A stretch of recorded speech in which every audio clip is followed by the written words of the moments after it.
என் ஒளிப்பதிவை கேட்கும் அனைத்து முகநூல் நண்பர்களுக்கும் வணக்கம்.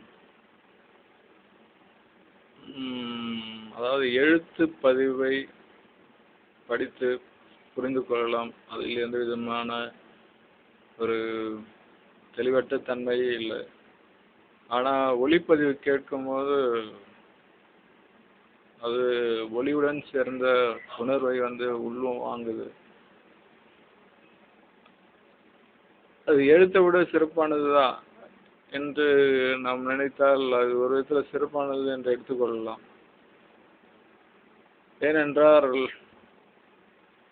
பாடல் எழுதும் பாடல் ஆசிரியரை விட பாடும் பாடகர் சிறப்பான எழுத பிடிக்கிறாங்க.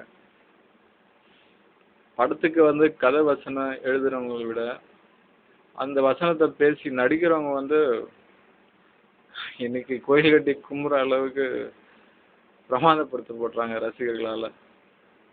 அதனால் நம்ம எழுத்து பதிவு முக்கியத்துவம் கொடுக்கும் இதுக்கு ஈடாக ஆடியோ பதிவுக்கும் வீடியோ பதிவுக்கும் முக்கியத்துவம் கொடுக்கலாம். அதனால் இப்போ ஒளிப்பதிவாக நான் உங்களிடம் பேச விரும்புகிறேன். நம்ம எந்த தலைப்பு எடுத்தாலும் அந்த தலைப்பில் சிறப்புடன் பேசணும் தான் நம்மளுடைய மனசு நினைக்கும். ஆனால் வார்த்தைகளுடைய பொருள் விளங்காமலே எண்ணங்கள் செயல்படும். இது ஒரு முன்முயற்சி தான். இது தொடரும் என்று எதிர்பார்க்கிறேன். நன்றி, வணக்கம்.